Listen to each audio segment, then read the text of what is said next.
Let me adjust my microphone. Let's do it again.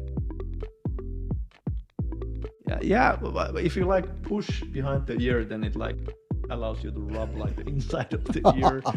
Yeah. Reshoot the part. Yeah. We should actually make only a B-roll episodes. Let's do it again. Yeah, let's do it again. Yeah.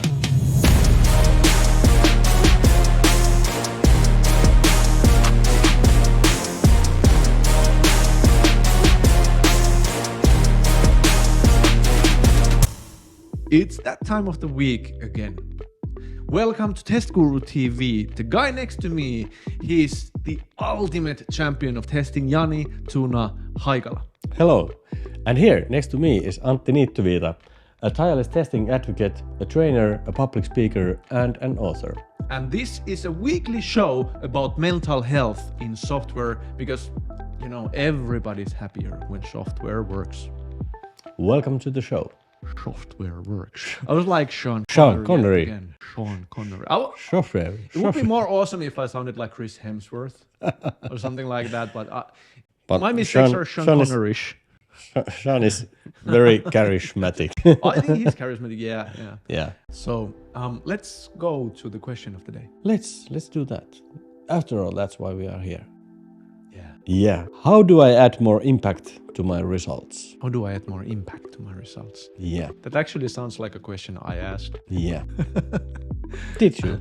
So I think this situation is quite familiar to all of us as testers. Mm. You do the work, you report the bugs, and then you find out that nothing has happened or changed or it's not fixed or whatever. There's always that. There's bugs that are fixed and there's bugs that are not fixed. Yeah, and there's this silent, like in a lot of testers, there is this, whom I met, there can be other kinds of testers, obviously, but whom I met, there is this silent suffering about like this, why isn't my voice heard as a professional? Yeah. Actually, one situation that comes to my mind that I've been in myself, but I've also heard other people talk about it.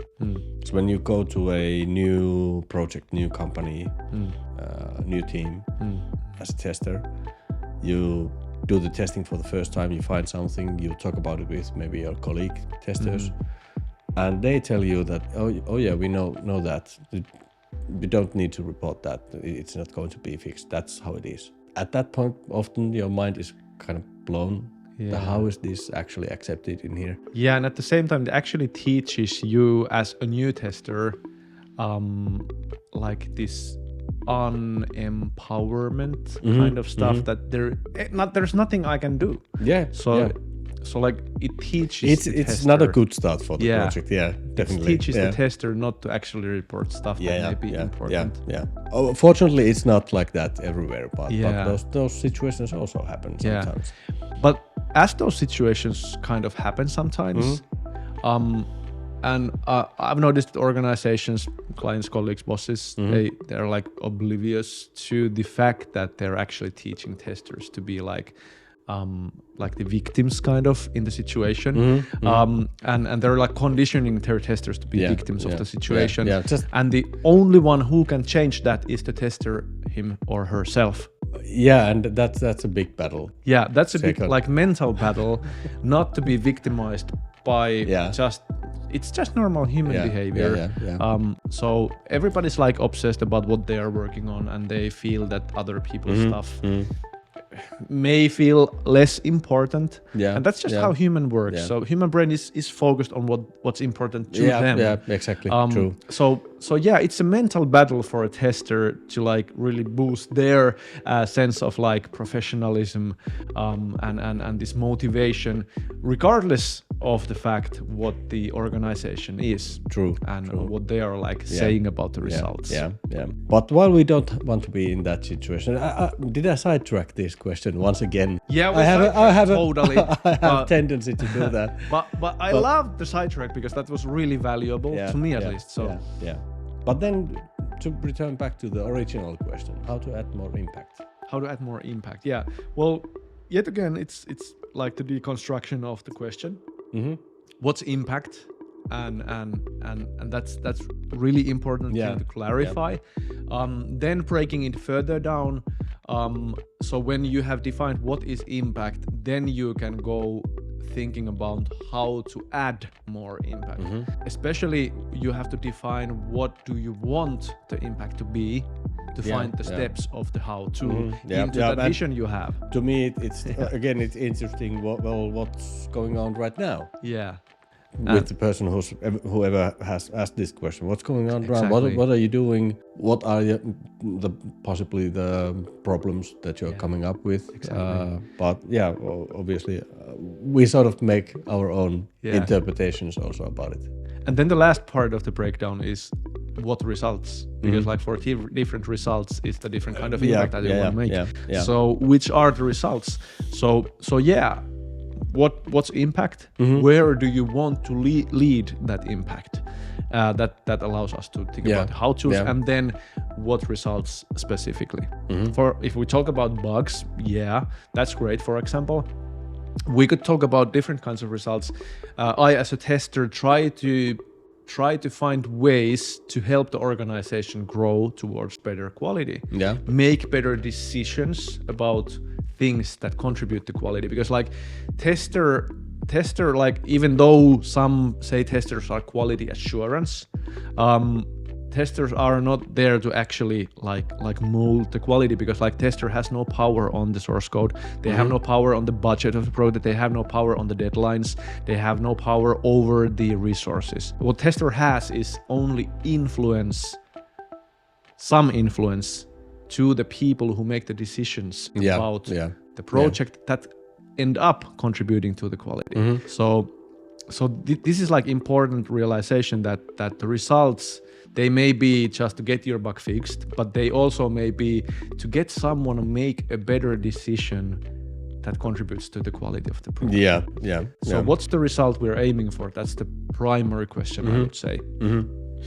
And like I said, it's also maybe the way that we ourselves interpreted this question. So my sort of feeling is that you want, because quite often testers are in a situation where some of your bugs are fixed and some of your bugs are not fixed, and you might feel like you're not sort of contributing as much as you would like to. So for me, it's a 3-step process to improve that quality, to be taken more seriously, I would say, in the project. And the first one is to improve the bug reports. So each bug that you report, you could think about that. Obviously, I don't know what you're already doing, but what you could do, maybe the most common, usually you have the preconditions and the steps to reproduce expected results, actual results, screenshots, logs, stuff like that. Maybe that's sort of already known, but the justification, why should you fix this bug? What does this mean to the user? What happens if we don't fix this? So sort of give justifications on why this bug should be fixed, why this is a bug. So that you don't have to sort of be disappointed later on or go through those discussions. You could already justify that in your bug report. So come into the bug report with your reasons why as well. I know some people teach in testing that the why is not that important. You need to bring in the facts, and with this like constantly growing amount of information and data, facts, people are becoming more and more like better and better in ignoring the flow of information. And that's why if you want to create impact with your bug reports or whatever it is in your testing, you need to be able to somehow engage them with reasons that compel to them. So, I find that quite often with bug reporting, if you just stick to the facts, it is easier to ignore. It's just it's not that important. We can put it in the backlog at the end of the backlog, and come back to it when we have time. And we know the time never comes. It will be buried there. That's true. It'll be there for half a year, and then eventually deleted because it's not relevant anymore. So that's exactly true. Yeah. I think like these bug reports are one example that we're discussing here, but the ideas are applicable to a lot of stuff in your like influence. One of the things that comes to my mind was from the Nordic Business Forum conference a month ago in Helsinki, and there was a speaker called Zoe Chance, who is a researcher on influence, and she said that one of the biggest drivers of influence is the ease of entry into your idea. So how easy can you make to join your idea? I have an example because like I have a son 11 and a daughter 12, and they sometimes have this tendency to leave their like dirty clothes everywhere. So you know that, and I was for a long time I was like, bring your dirty clothes to the laundry basket. So like always like telling them what to do, but then I brought the laundry baskets into the aisle in front of their room doors and even into the rooms. And a lot of the laundry ends up there now because like it's the ease of entry into how I want to like impact their and their like their behavior changed through this kind of an influence. I didn't actually have to tell them anything, get them to own any ideas. I just made it easier for them to behave that way. And that's for example in bug reports. All the things that you can do to make it easier to understand what the thing is about the bug and how to engage in fixing it is beneficial for you to get that behavior that you wanted. So if you have an opportunity to collect some kind of logs, you got to do that, because if you want to have that influence on their behavior and their development, collect the logs, take the screenshots, sometimes shoot a video about it so that they can actually see with their own eyes. And if you go that little bit of an extra mile, it doesn't have to be like few minutes extra. That can be the difference between doing it and not doing it. So ease of entry into your idea. That's a nice way to put it. That's really good. When we're talking about improving the bug reports, we could also improve the test reports. The summaries of what we've been doing. And again, we don't know what's going on with the person asking this, but quite often the test reports are about how many test cases were run and what's the pass rate, and listing bugs or stuff like that. Very fact-based actually. And there's actually one thing that I discussed with one of our employees, testing professional, about this like neutral, fact-based, informative approach to recording your stuff. And this is a big deal. Neutral seems negative to other people almost every time. Neutral seems negative. And this it's been like studied a ton. Like for example, like shooting photos of people, like telling them have a neutral expression. And then showing them to other people, asking them what are they feeling, and the other people who observe neutral expressions in photos say that that's a grumpy dude, or that's really frustrated lady, and stuff like that. So neutral always seems negative, and that's the same with, for example, if you send a Slack message, and someone just goes, okay, how do you feel about that? Instead of going, okay, exclamation mark. That's a different thing. Or okay, an emoji. So the okay seems like this, like talk to the hand. Kind of an okay. So there's a huge difference. Neutral seems negative. And that's why I always say that everywhere where you go, like practice a little bit of smiling and practice a little bit of like bringing this some kind of a positive emotion in what you deliver. That's a good point. For example, I found this terrible bug, or I found this bug, or I found this curious bug. Which one seems the most like non-negative? So curious, for example. Very thought-provoking. I'm sort of lost for words. That's really interesting. The first time that I hear about this, actually. We talk about a lot of stuff, but this is the first time on this topic. So trying to like compress this into 1, 2, or 3 like key points, it's going to be like incredibly difficult because there's lots of points in this episode. I'm not on track with all of them. I hope you have a journal with you and write them down so you can share them in the comments or steal them and present them as your own in your organization. That's what we do also. Yeah, that's what we do. Yeah. Stolen everything from somebody. Yeah. Where were we?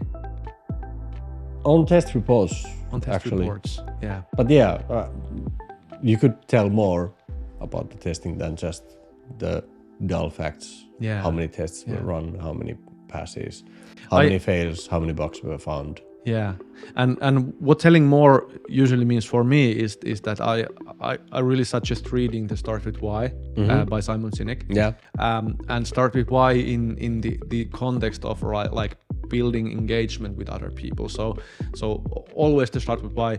Here's the reason why we did the testing round. Yeah. This is how we came up with the results, the story of testing, and then are the results. Most testers end up just like going in that we found 19 bugs, 1 critical, 2 severe, and few minor. And one of them was on the login screen. Yeah. So that doesn't engage anybody. Yeah. But if you say that, we went into testing with an attempt to break our money, the money workflow of paying customers. What we did 7 time boxes of exploratory testing, and we ran our 20 smoke tests.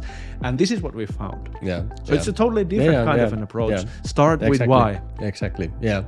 And then there's the logical step from there. Once you have those nailed down, the bug reports and the test reports, also have those sort of do follow-up work, I guess, on your reports, reported bugs, the test reports. Be interested about what happens afterwards. That's true. It's not your job. It's not done once you report a bug. Yeah. So I think you should also follow up on it. Yeah. Maybe because I've seen during my career, I've seen various times that some developer, for whatever reason, decides just to ignore the bug, close the bug. And then when you find that, it sort of is pretty clear that something was misunderstood. Yeah. So you need to follow up those. That's true. And also have those discussions about testing and quality and all of the ideas, so that people actually understand what you're doing. So you can you're doing it. Yeah. sow the seeds of new ideas in your mind. That's actually important. And this brings me to one of my last points here is that you need to have a relationship with the people before you need to use the relationship with the people. So like there is this feeling that we are doing the same project and we are like friends aiming for the same goal, and that needs to be built before you need to leverage it in, and this must be fixed, or this is a report that's really important, read it. So that's how you leverage the relationship, but you build it in a different ways. You bring them chocolates for Christmas sometimes, and ask them out for a lunch and just like hang around with people and make friends. So I would say that's the biggest thing of impact. So you gotta be friends with the people you are asking, with the friends whom you need to ask help from later. So you need to first be friends. Yeah. True. Are we ready to summarize? I feel we are. Yeah, should we try it this time so that you do your own summary and I do mine? So for example, 3 points for each. Yeah, let's aim for 3 points of summary. Yeah. Yeah. So what would your summary be? Or do you want to take a moment? Yeah. I could go first. Okay, you go first. Okay, so my 3 points would be: improve your bug reports, make them more understandable as you can, justify why you have reported it, why it should be fixed, and so on. Improve your test reports, make them more actionable, more understandable, and more interesting. Oh, sort of the same ideas then with the bug reports. Make them understandable. And what you have. You actually explained that very well. Tell the story of testing. And third, improve your communication. I would say do the follow-up work, have those talks, discussions, explain the ideas to different people, how they feel about testing, how they feel about the software, how they feel about different risks and critical areas and things like that. So have those discussions, spread the awareness. So I think these three will take your impact quite a lot further. I wouldn't even need to do that, but I'll anyways try. Yeah. First of all, do everything you can to make it easier to engage with your suggestions. So anything that you can to make it easier. Number two, make friends with the people you need later on before you need to use the relationship. So build a relationship before you need to use the relationship. Always start with why. Start with why. With the communication, start with why with the reports, and great things will happen. And the last bonus is that neutral seems negative to most people. So always bring in the hint of positivity there in everything. So that will make all so much more easier. Very nice. I'm convinced. If you want to share your ideas, your questions, or anything, please don't hesitate to post them into the comments. Hammer gently that like button, subscribe the channel. You know, if you see videos with the heart icon, please don't hesitate to send those as well. If you have critical comments, we are like delicate people. Don't be too harsh on us. And share the videos with somebody who may benefit from it, because that will be a great thing for all testers around the world and the mental health of software. Yeah, and that's what being a tireless testing advocate means. Yeah. We want visibility for testing and quality and mental health. And sometimes for ourselves too. Just a little bit, but that's not...